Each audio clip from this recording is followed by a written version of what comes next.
नमस्कार मित्रों, हमारे यूट्यूब चैनल द टीचर्स में आपका स्वागत है। इस वीडियो में हम लोग ल्यूसेंट सामान्य ज्ञान से संबंधित प्राचीन इतिहास पर चर्चा करेंगे और प्राचीन इतिहास विषय के अंतर्गत वैदिक सभ्यता को देखेंगे। ये जो वैदिक सभ्यता है इसका संबंध वेदों से रहा है और इसके अगर हम काल समय की बात करें तो इसका समय जो है वो 1500 BC से लेकर 600 BC तक का जो समय है उस समय को हम वैदिक काल के अंतर्गत रखते हैं। वैदिक सभ्यता का संबंध जो है वो आर्यों से रहा है। तो अगर हम ये देखते हैं जो वैदिक सभ्यता है इस सभ्यता को हम दो भागों में बांट सकते हैं, यानी कि एक जो भाग है इसको बोलते हैं हम ऋग वैदिक काल। क्या बोलते हैं उसको बोलते हैं ऋग वैदिक काल, और जो दूसरा भाग है उसको हम कह सकते हैं उत्तर वैदिक काल। इस प्रकार से वैदिक सभ्यता को दो भागों में बांट के हम पढ़ सकते हैं। तो जो ऋग वैदिक काल है, ऋग वैदिक काल का जो समय है ये समय 1500 BC से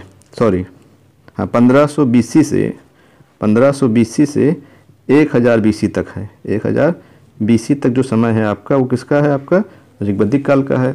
और जो उत्तर वैदिक काल का जो समय है वो 1000 BC से 600 BC तक है, यानी 1000 से 600 तक क्या है आपका उत्तर वैदिक काल का समय है।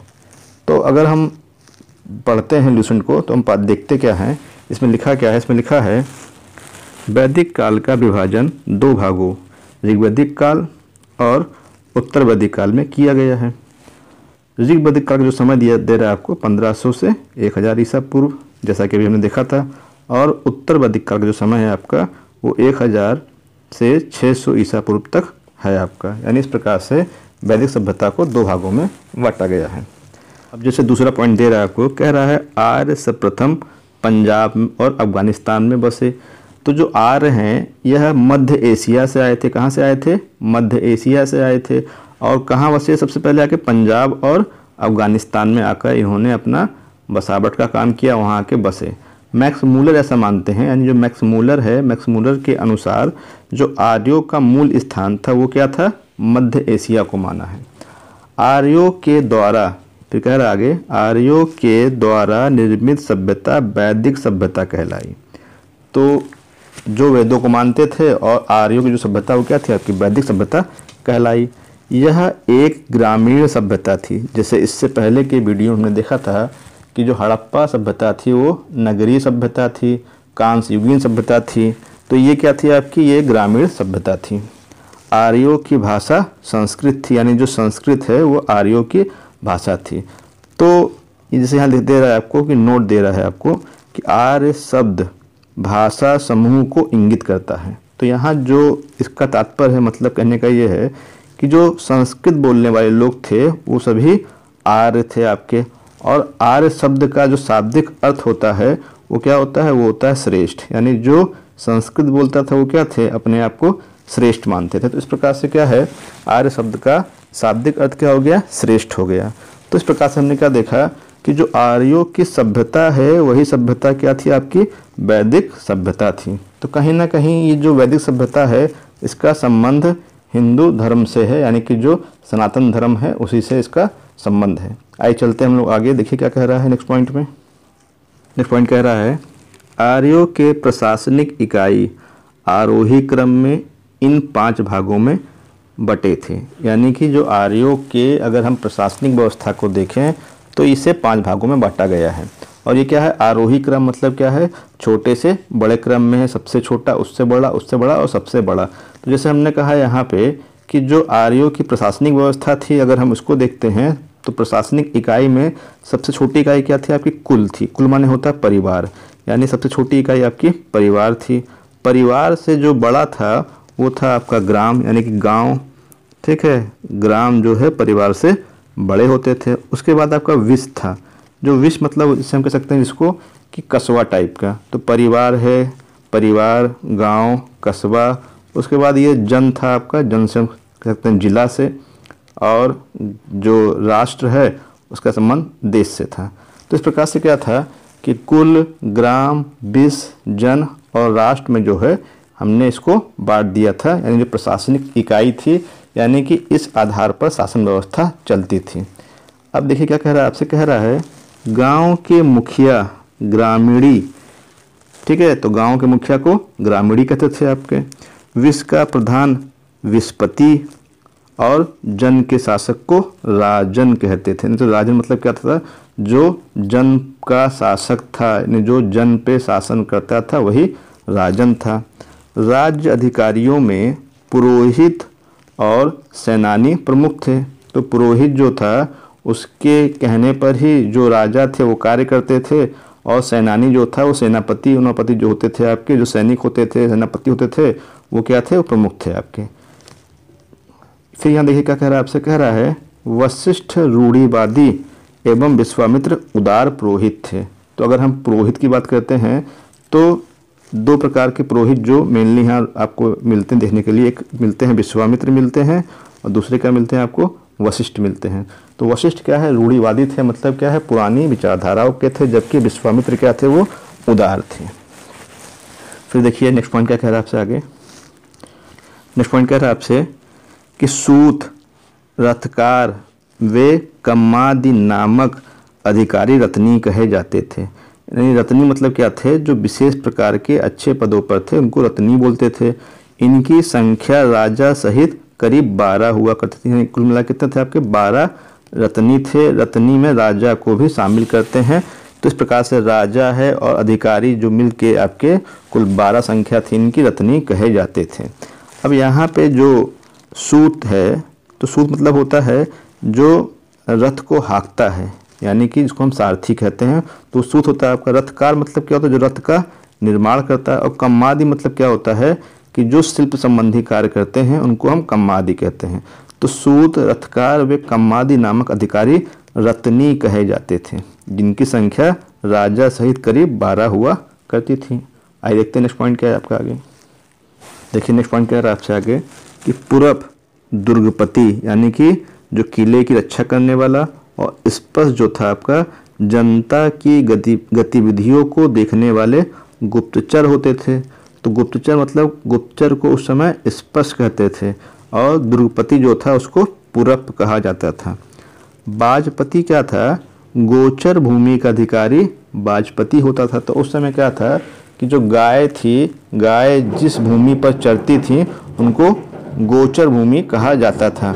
और जो ये गोचर भूमि थी आपकी, जो गोचर भूमि थी आपकी, इसका जो प्रमुख अधिकारी था उसको बाजपति बोलते थे। यानी कि अगर हम कहेंगे तो वैदिक काल में आर्थिक आधार की जो माप होती थी वो गायों की संख्या के आधार पर ही होती थी। जिसके पास जितनी अधिक गाय हैं वो उतना ही धनी है, धनवान है। फिर कह रहा है उग्र क्या था आपका, तो अपराधियों को पकड़ने का कार्य करता था। यानी जो उग्र नामक संस्था थी क्या करती थी, आपको अपराधियों को पकड़ने का कार्य करती थी। तो आज जो काम पुलिस करती है वो काम जो है उस समय उग्र करते थे। फिर देखिए यहाँ पे नोट दे रहा है आपको, नोट में कह रहा है ऋग्वेद में किसी तरह के न्यायाधिकारी का उल्लेख नहीं है। यानी कोई अलग से न्यायाधिकारी नहीं था, राजा ही संभवतः उस समय न्याय करते थे। नेक्स्ट पॉइंट कह रहा है सभा एवं समिति राजा को सलाह देने वाली संस्था थी। तो जैसे आज लोकसभा और राज्यसभा होती है, तो जो लोकसभा होती है उसमें सभी तरह के लोग पहुंचते हैं, जबकि राज्यसभा में विशिष्ट प्रकार के लोग पहुंचते हैं। उसी प्रकार से क्या था कि सभा और समिति उस समय थी। तो जो सभा और समिति थी क्या थी, राजा को सलाह देने वाली संस्थाएं होती थी। सभा जो थी ये श्रेष्ठ एवं संभ्रांत लोगों की संस्था थी, जबकि जो समिति थी ये सामान्य जनता का प्रतिनिधित्व करती थी। इसके अध्यक्ष को, यानी जो समिति के अध्यक्ष को ईशान कहा जाता था। तो इस प्रकार से समिति का अध्यक्ष कौन था आपका, ईशान होता था। स्त्रियां सभा एवं समितियों में भाग ले सकती थी। यानी क्या है कि ऋग्वैदिक काल की हम बात कर रहे हैं कि ऋग्वैदिक काल में क्या था कि जो दशा थी महिलाओं को उत्तम थी, वो सभा और समिति में भाग ले सकती थी, पढ़ लिख सकती थी, विधवा विवाह होता था, बाल विवाह नहीं था, पर्दा प्रथा नहीं थी। इस प्रकार से क्या है समाज में बुराई व्याप्त नहीं थी, बल्कि दशा जो महिलाओं की वो भी उत्तम थी। देखिए फिर आपसे बोल रहा है युद्ध में कबीले का नेतृत्व राजा करता था। तो इस प्रकार से हम क्या देखते हैं कि जो राजा था वो युद्ध में कबीले का नेतृत्व करता था। जो कबीला मतलब क्या होता है, कबीला मतलब इसको उस समय जन बोलते थे। तो जन माने होता है कबीला। तो जो अपने अपने कबीले, यानी उस समय जो भारत था उसमें अनेक कबीले मिलते थे, तो युद्ध में कबीले का जो नेतृत्व था वो राजा करता था। युद्ध के लिए गविष्ट शब्द का प्रयोग किया गया है, यानी गविष्ट माने गायों की खोज। इसका अर्थ क्या होता है? गायों की खोज, यानी कि गायों की खोज, इसका मतलब क्या होता है? गविष्ट। यानी जब युद्ध होगा तो युद्ध के पश्चात जो भी विजयी होगा वो ढेर सारी गायों को पाएगा। तो इस प्रकार से गायों के लिए भी युद्ध होते थे, तो इसीलिए इसको गविष्टि कहा गया। फिर देखिए क्या कह रहा है आपसे आगे, देखिए फिर क्या कह रहा है नेक्स्ट पॉइंट में, कह रहा है 10 राग युद्ध का उल्लेख ऋग्वेद के 7वें मंडल में है। तो हमने इससे पहले के वीडियो में देखा था कि ऋग्वेद में 10 मंडल हैं और 10 जो आपका 7वां मंडल है उसमें किसका उल्लेख है? 10 राग युद्ध का उल्लेख मिलता है। तो जो यह युद्ध है, यह युद्ध पुरुषणी नदी के, यानी कि जिसे हम रावी नदी बोलते हैं, के तट पर लड़ा गया था। और जो ये युद्ध हुआ था, इस युद्ध में सुदास था और 10 अन्य जो थे आपके, उनके बीच में ये लड़ा गया था। यानी 10 अन्य लोग थे और सुदास था, जिसमें क्या हुआ था? सुदास विजयी हुआ था। तो सुदास जो था वो जीत गया था। उसने 10 जनों को, यानी 10 कबीलों को क्या किया था? उसने 10 कबीलों को हरा दिया था। तो यहाँ देखिए जन वर्ड आया है ना, 10 जनों को, यानी कि 10 कबीलों को उसने अकेले परास्त किया था। किसने? सुदास ने। और सुदास का संबंध किससे है? इसका संबंध भरत कबीले से था। किससे था आपका? भरत कबीले से था। और भरत कबीले के नाम पर ही, यानी भरत जन के नाम पर ही हमारे देश का नाम भारत पड़ा है। तो इस प्रकार से भरत जन का जो था आपका सुदास था, जो इसमें विजयी रहा। अगर हम ये कहें आपसे कि सुदास के पुरोहित कौन थे, तो इसके पुरोहित थे सुदास के, वो वशिष्ठ थे। कौन थे आपके? वशिष्ठ जो थे वो इसके पुरोहित थे। जबकि जो आपके 10 जन हैं, इनके जो पुरोहित थे वो आपके विश्वामित्र थे। यानी जो विश्वामित्र हैं वो 10 जनों के पुरोहित थे। तो इस प्रकार से हम क्या देखते हैं कि विश्वामित्र और वशिष्ठ, इनका वर्चस्व रहा था उस समय। देखिए फिर क्या कह रहा है आपसे, कह रहा है ऋग्वैदिक समाज 4 वर्णों में विभक्त था। यानी कि जो समाज था, यानी ऋग्वैदिक काल में जो समाज था वो चार वर्णों में बटा हुआ था। तो ये वर्ण क्या थे? ये वर्ण थे आपके ब्राह्मण, क्षत्रिय, वैश्य और शूद्र। ठीक है। तो इस प्रकार से क्या था, ऋग्वैदिक काल में अच्छाइयाँ ही अच्छाइयाँ थी, बुराइयाँ कम मिलती हैं। समय के साथ क्या होता है, समाज में बुराइयाँ बढ़ती हैं। तो जो ऋग्वैदिक काल था उसमें पर्दा प्रथा नहीं थी, महिलाओं को जो है पुनः विवाह करने का भी अधिकार था। उसके अलावा जो है महिलाओं को पढ़ने का अधिकार था, वो सभा और समिति में भी भाग लिया करती थी। इस प्रकार से क्या है, उनकी दशा उत्तम थी। अब हमको ऐसा लग रहा है कि यहाँ पे ये एक बुराई है, परंतु ये बुराई नहीं थी, क्योंकि जो ये विभाजन था ब्राह्मण, क्षत्रिय, वैश्य और शूद्र का, ये जन्म के आधार पर ना होकर व्यवसाय के आधार पर था। यानी एक ही परिवार में अलग अलग व्यवसाय करने वाले लोग अलग अलग जाति को इंगित कर सकते थे। तो ये जो वर्ण था, वर्ण का संबंध जाति से नहीं था, बल्कि क्या था आपका, वर्ण का संबंध था कि क्या व्यवसाय कौन कर रहा है वो उस वर्ण में रहेगा। तो इस प्रकार से ऋग्वेद में कहीं उल्लेख भी मिलता है आपका कि जो मेरे पिता हैं वो ब्राह्मण हैं और जो मैं हूँ मैं दर्जी हूँ और मेरी माता गृहिणी है। इस प्रकार से उसमें ये मिलता है आपको, यानी कि एक ही परिवार में अलग अलग प्रकार के लोग व्यवसाय करते थे। देखिए क्या बोल रहा आपसे, कह रहा है ऋग्वेद के 10वें मंडल के पुरुष सूक्त में चतुर्वर्णों का उल्लेख मिलता है। यानी जो 4 वर्ण हैं आपके, उसका उल्लेख कहाँ मिलता है, ऋग्वेद के 10वें मंडल में मिलता है। इससे पूर्व के वीडियो में हमने इसको देखा था।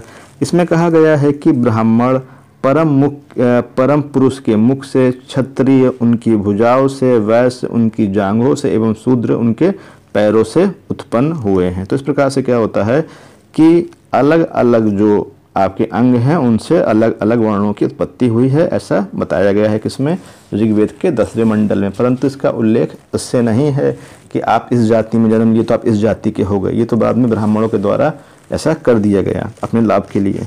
फिर देखिए यहाँ क्या कह रहा है आपसे, आर्यों का समाज पितृ प्रधान था। यानी क्या है कि पिता जो है वो मुखिया होता था। पिता अगर बोल दे पुत्र से कि तुम्हें मरना है, तो जो पुत्र था वो मरने के लिए तैयार रहा करते थे। इस प्रकार से जो है पिता का स्थान था समाज में। और क्या कह रहा है, समाज की सबसे छोटी इकाई जो थी वो परिवार या कुल थी। तो जैसे हमने पीछे देखा था कि जो प्रशासनिक आधार पर 5 हैं, 5 भागों में बांटा गया है। इसमें कुल जो सबसे छोटी इकाई थी, तो परिवार या कुल क्या था, सबसे छोटी इकाई थी, जिसका मुखिया पिता होता था। यानी जो परिवार का मुखिया कौन था, का पिता होता था, जिसे कुलप कहा जाता था। यानी कि जो कुलप माने क्या था, पिता के संदर्भ में इस शब्द का प्रयोग किया गया है। तो कुलप पूछा गया है एग्जाम में, कुलप शब्द का क्या अभिप्राय है, तो ऋग्वैदिक काल में पिता के लिए कुलप शब्द का प्रयोग करते थे। स्त्रियां इस काल में अपने पति के साथ यज्ञ में भाग लेती थीं। बाल विवाह एवं प्रदा प्रथा का प्रचलन नहीं था। तो देखिए कितनी महत्वपूर्ण बात है कि उस समय बाल विवाह भी नहीं था आपका, और प्रदा प्रथा जैसी कुरीतियाँ भी नहीं थीं। विधवा, फिर देखिए क्या कह रहा है आपसे, कह रहा है विधवा अपने मृतक पति के छोटे भाई से विवाह कर सकती थी। यानी क्या है, विधवा विवाह का प्रचलन था, और विवाह जो है परिवार में ही छोटे भाई से कर दिया जाता था। नेक्स्ट पॉइंट कह रहा है आपसे, स्त्रियां शिक्षा ग्रहण करती थीं। जैसे हमने बताया आपसे कि स्त्रियां क्या है, शिक्षित थीं, शिक्षा ग्रहण करती थीं। ऋग्वेद में लोपा मुद्रा, घोषा, सिक्ता, अपाला, आपला एवं विश्वास जैसी विदुषी स्त्रियों का वर्णन है। गार्गी ने याज्ञवल्क्य को वाद विवाद की चुनौती दी थी। यानी कि उस समय जो गार्गी थी उसने याज्ञवल्क्य ऋषि को जो है वाद विवाद के लिए चुनौती दी थी। यानी काफ़ी विदुषी विद्वान महिलाएं उस समय हुआ करती थीं। उसके अतिरिक्त हम देखते हैं क्या कि कुछ महिलाएं जो अविवाहित रहती थीं उनको अमाजू कहा जाता था।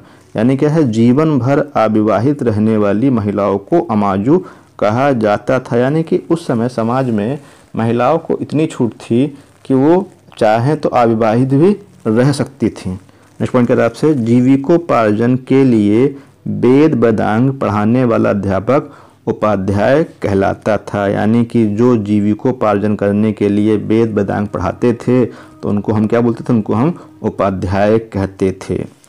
आर्यों का मुख्य पेय सोमरस था। यानी कि सोमरस पीते थे, और ये जो सोमरस था ये वनस्पति के द्वारा बनाया जाता था। तो सोमरस क्या था, आर्यों का प्रिय पेय था। और अगर हम ये कहेंगे कि आर्यों का प्रिय भोजन क्या था, तो क्या था आपका, वो था आपका क्षीर पकोदन। क्या था आपका, वो क्षीर पकोदन, जिसको हम आज जानते हैं खीर के नाम से, इसको हम इसमें खीर कहते हैं। तो ये आर्यों का प्रिय भोजन रहा है।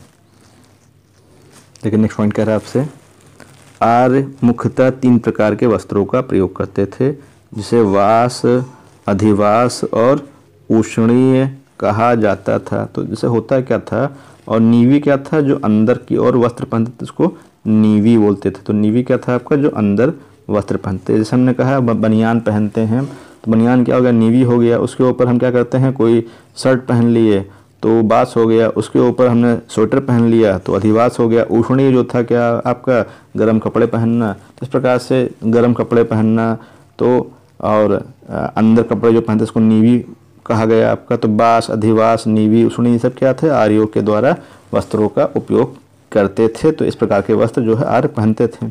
अब यहाँ पे आपको कुछ प्रमुख दर्शन और उनके प्रवर्तक दे रहा है, ये बहुत ही जरूरी है। तो ये दर्शन है आपका, और ये प्रवर्तक जैसे आपका चारवाक दर्शन है। तो चारवाक दर्शन के जो प्रवर्तक कौन थे, चारवाक ऋषि थे।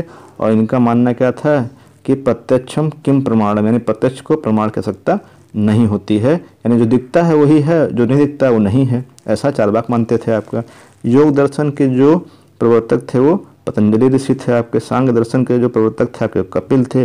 न्याय के गौतम ऋषि थे आपके। पूर्व मीमांसा दर्शन के प्रवर्तक जैमिनी। उत्तर मीमांसा दर्शन के प्रवर्तक आपका बादरायण। और वैशेषिक दर्शन के प्रवर्तक आपके कणाद या उल्लूक थे। तो इसको आपको याद करना पड़ेगा कि कौन से दर्शन के प्रवर्तक कौन थे। तो यहाँ पे 4 और 3 7 दर्शन आपको ये याद होने चाहिए कौन किसका प्रवर्तक था। एग्ज़ाम में खास तौर से जो आपके लिए महत्वपूर्ण है, जो एग्ज़ाम में पूछता है आपसे, योग दर्शन और सांख्य दर्शन और न्याय दर्शन एग्जाम में अनेकों बार पूछे गए हैं, इसलिए ये आपको पता होने चाहिए। चलते हम लोग आगे जो है नेक्स्ट पॉइंट है आपका, ऐसे कह रहा है आपसे, महर्षि कणाद को भारतीय परमाणुवाद का जनक कहा जाता है। तो जो कणाद थे उन्होंने इस समय, जिस समय सभ्यता का विकास भी ठीक से नहीं हुआ था, उस समय उन्होंने परमाणुवाद की व्याख्या कर दी थी और ये बताया था कि पदार्थों का निर्माण जो हुआ है वो अति सूक्ष्म तत्व से हुआ है, और जो ये तत्व है इसको परमाणु उन्होंने नाम दिया था। तो परमाणुवाद का जनक कौन थे आपके, महर्षि कणाद थे आपके। नेक्स्ट पॉइंट कह रहा है आपसे, आर्यों के मनोरंजन के मुख्य साधन थे संगीत, यानी वो संगीत सुनते थे, रथ दौड़ होती थी आपकी, घुड़दौड़ होती थी और ध्रुत क्रीड़ा होती थी। तो जैसे आपने देखा होगा कि जो महाभारत है उसमें ध्रुत क्रीड़ा का ही उल्लेख किया गया है और ध्रुत क्रीड़ा में ही जो पांडव थे वो हार के वनवास को चले जाते हैं। तो इस प्रकार से क्या था कि ये सब क्या थे, आर्यों के मनोरंजन के साधन थे। फिर कह रहा है आपसे आर्यों का मुख्य व्यवसाय पशुपालन और कृषि था। तो होता क्या है कि जो आर्य थे, आर्यों के द्वारा ही लोहे की खोज की गई थी और लोहे की खोज के साथ ही जो कृषि थी ये काफ़ी विकसित हो गई थी। तो इस प्रकार से जो आर्यों का मुख्य व्यवसाय था वो पशुपालन और कृषि था।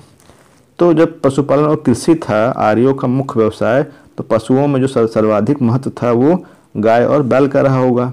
तो क्या कह रहा है आपसे आगे, कह रहा है गाय को अघन्या, अघन्य मतलब क्या होता है, कह रहा है ना मारे जाने योग्य पशु की श्रेणी में रखा गया।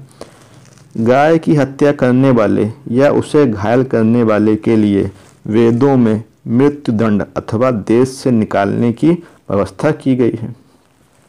तो इस प्रकार से हम क्या देखते हैं कि गायों को काफ़ी पवित्र और महत्व दिया गया था। फिर कह रहा है आर्यों का प्रिय पशु घोड़ा एवं सर्वाधिक प्रिय देवता इंद्र थे। तो आर्यों का प्रिय पशु क्या था, आपका घोड़ा था और सर्वाधिक प्रिय देवता इंद्र थे। तो जैसे हम ये कहते हैं कि हड़प्पा सभ्यता में पवित्र पशु क्या था, तो एक श्रृंगी सांड, जिसे कुबड़ वाला सांड क्या है आपका, उसमें पवित्र पशु था। तो यहाँ आर्यों का प्रिय पशु कह रहा है तो वो घोड़ा था आपका, और सर्वाधिक प्रिय देवता कौन थे आपके, इंद्र थे। देखिए क्या कह रहा है आपसे, कह रहा है नेक्स्ट पॉइंट में आर्यों द्वारा खोजी गई धातु लोहा थी जिसे श्याम अयस्क कहा जाता था। तो जैसे हमने पीछे चर्चा की थी अभी कि लोहे के साथ ही कृषि में क्रांति आ गई थी और इसीलिए कृषि और पशुपालन का क्या है, इनके लिए बहुत ज़्यादा महत्व था और इसी यही कारण था कि गायों को इन्होंने अधिक महत्व दिया।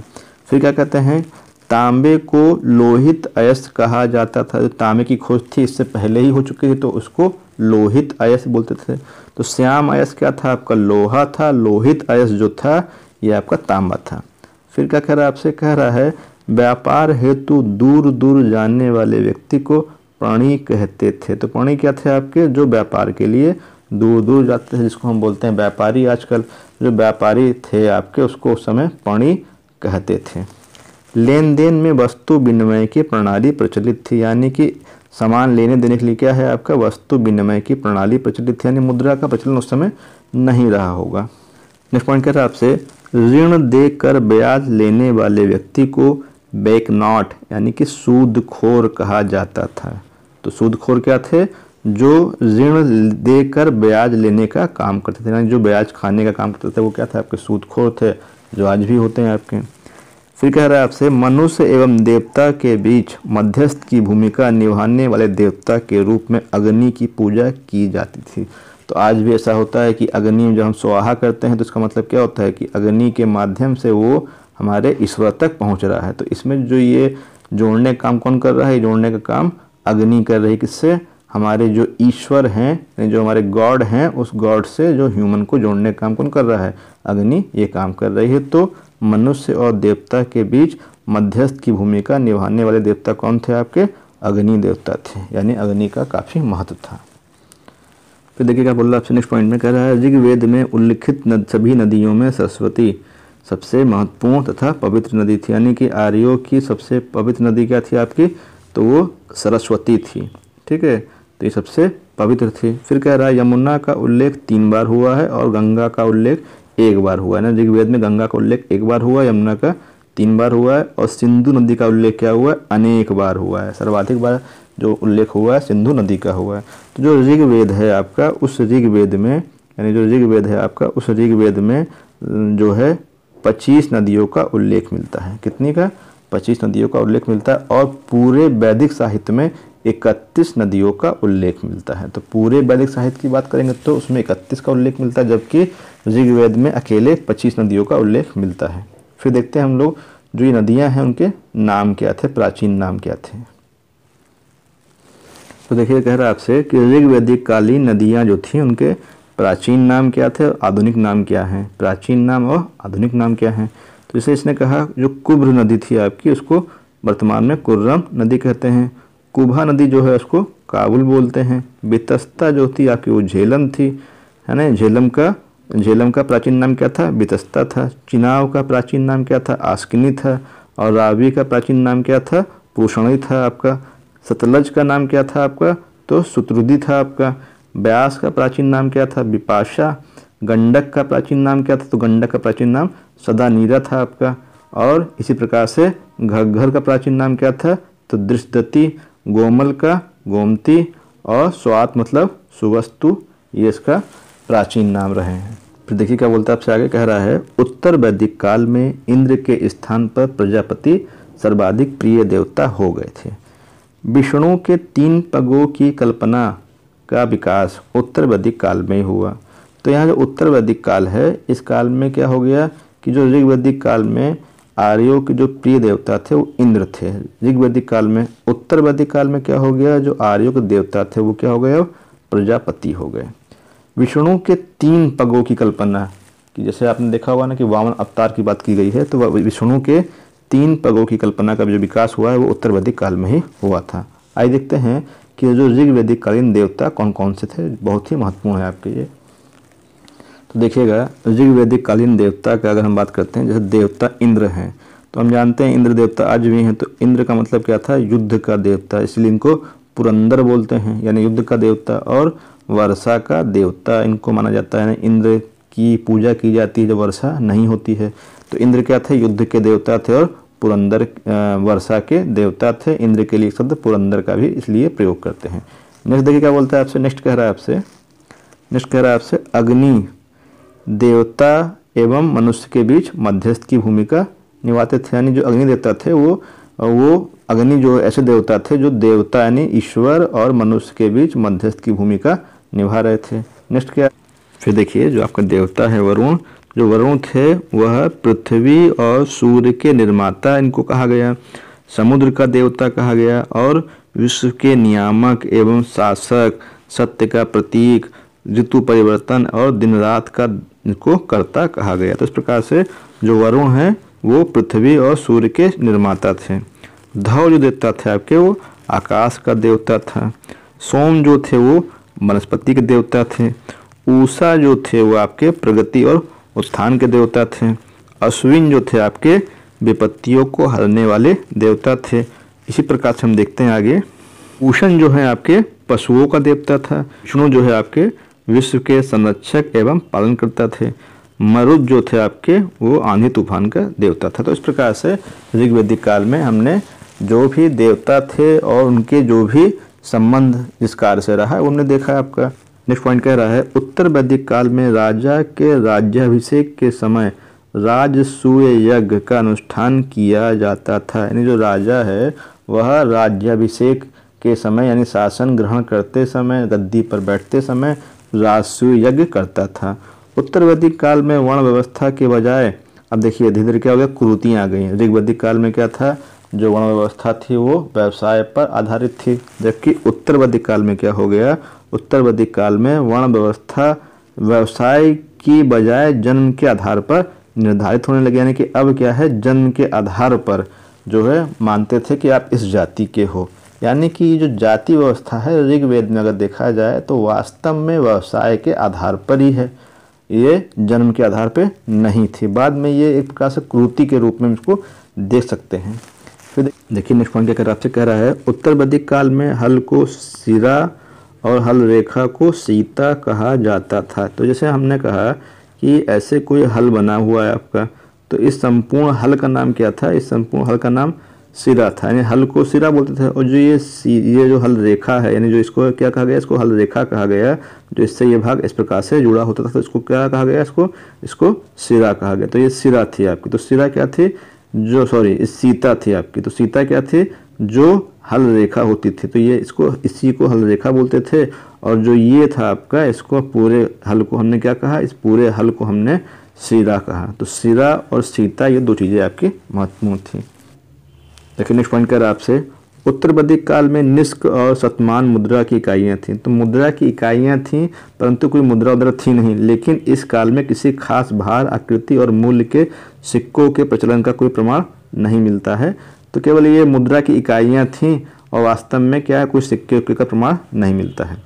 नेक्स्ट पॉइंट कह रहा है सांख्य दर्शन भारत के सभी दर्शनों में सबसे प्राचीन है। तो सबसे प्राचीन दर्शन कौन सा है आपका, सांख्य दर्शन है। और सांख्य दर्शन के प्रवर्तक कौन है आपके, कपिल ऋषि थे। और इनके अनुसार क्या था कि जो प्रकृति है, यानी एक आपका जो होता है इसमें पुरुष और प्रकृति होता है सांख्य दर्शन में। तो इनके अनुसार क्या है, इनके अनुसार मूल तत्व 25 हैं जिनमें प्रकृति पहला तत्व है। तो प्रकृति क्या है, पहला तत्व है। ये दर्शन है, दर्शन पढ़ेंगे तो जानेंगे प्रकृति और पुरुष क्या होते हैं। नेक्स्ट देखिएगा पॉइंट क्या कह रहा है आपसे। नेक्स्ट पॉइंट कह रहा है आपसे सत्यमेव जयते मुंडकोपनिषद से लिया गया है। कहाँ से लिया गया है, मुंडकोपनिषद से लिया गया है। तो जो अथर्ववेद है उसी का एक उपनिषद क्या है आपका, मुंडकोपनिषद लिया गया है। और इसी उपनिषद में यज्ञ की तुलना टूटी हुई नाव से की गई है। यानी कि अब क्या है, धीरे धीरे यहाँ पे समाज में जो कुरीतियाँ आई थी तो उन कुरीतियों के विषय में यहाँ पे बताया गया है कि यज्ञ अब किसी काम के नहीं रह गए हैं। नेक्स्ट पॉइंट कह रहा है आपसे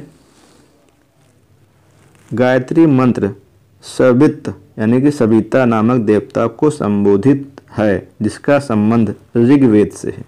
लोगों को आर्य बनाने के लिए विश्वामित्र ने गायत्री मंत्र की रचना की थी। यानी जो लोग आर्य नहीं थे उनको आर्य बनाने के लिए जो है तो गायत्री मंत्र की रचना की गई थी। फिर कह रहे हैं श्राद्ध की प्रथा, यानी कि जब व्यक्ति मर जाता है तो उसका हम श्राद्ध करते हैं। तो श्राद्ध की प्रथा पहल दत्तात्रेय ऋषि के बेटे निमि ने शुरू की थी। तो कौन आरंभ किया, निमि ने आरंभ की थी। दत्तात्रेय जो ऋषि थे ये परशुराम के गुरु थे। तो परशुराम के गुरु थे आपके दत्तात्रेय। दत्तात्रेय ऋषि के पुत्र कौन थे आपके, निमि। और जो निमि थे इन्होंने क्या किया था, उन्होंने श्राद्ध प्रथा को आरंभ किया था। फिर देखिए क्या बोलता है आपसे आगे। फिर देखिए बोल रहा आपसे उत्तर वैदिक काल में कौशाम्बी नगर में पहली बार पक्की ईंटों का प्रयोग किया गया। ठीक है, तो उत्तर वैदिक काल में क्या किया गया, कौशाम्बी नगर में पहली बार पक्की ईंटों का प्रयोग किया गया। तो पहली बार पक्की ईंटों का प्रयोग कहाँ हुआ था, कौशाम्बी में, उत्तर वैदिक काल में हुआ था। यानी आज से 1000 ईसा पूर्व ये व्यवस्था हो गई थी। फिर कह रहा है महाकाव्य 2 हैं। ठीक है, वो हम जानते भी हैं, एक क्या है महाभारत, दूसरा क्या है रामायण। दोनों क्या है आपके दोनों ही क्या है आपके महाकाव्य हैं। महाभारत का प्राचीन नाम क्या है आपका, जय संहिता है। यह विश्व का सबसे बड़ा महाकाव्य है। तो विश्व का सबसे बड़ा महाकाव्य आपका क्या है, महाभारत है। इसका नाम क्या था आपका, जय संहिता था। फिर कह रहा है आपका गोत्र नामक संस्था का जन्म उत्तर वैदिक काल में हुआ। नहीं, जो गोत्र है कि एक ही गोत्र के से संबंधित जो भी व्यक्ति होते हैं वो आपस में भाई बहन होते हैं। तो वो गोत्र नामक संस्था का उदय कब हुआ, उत्तर वैदिक काल में हुआ था। गायों की रक्षा के लिए जब कुछ लोग एक स्थान पर, एक ही परिवार के लोग एक स्थान पर एकत्रित होते थे तो उसी से ही क्या है गोत्र संस्था का उदय हुआ था। फिर कह रहा है नोट डाल के आपका वेदांत दर्शन के मौलिक ग्रंथ ब्रह्मसूत्र या वेदांत सूत्र की रचना किसने की थी, तो बद्रायण ने इसकी रचना की थी। ये बहुत ही इंपॉर्टेंट लाइन थी आपकी। तो इस प्रकार से हमने जो है यहाँ पर ल्यूसेंट सामान्य ज्ञान से संबंधित इतिहास को देखा। और ये इतिहास के अति महत्वपूर्ण तत्व हैं जो कहीं ना कहीं परीक्षाओं में पूछे जाते हैं। आशा करते हैं ये वीडियो आपको पसंद आया होगा। चैनल को लाइक करें, शेयर करें, सब्सक्राइब करें ताकि इसी प्रकार के वीडियो आपको मिलते रहें। धन्यवाद।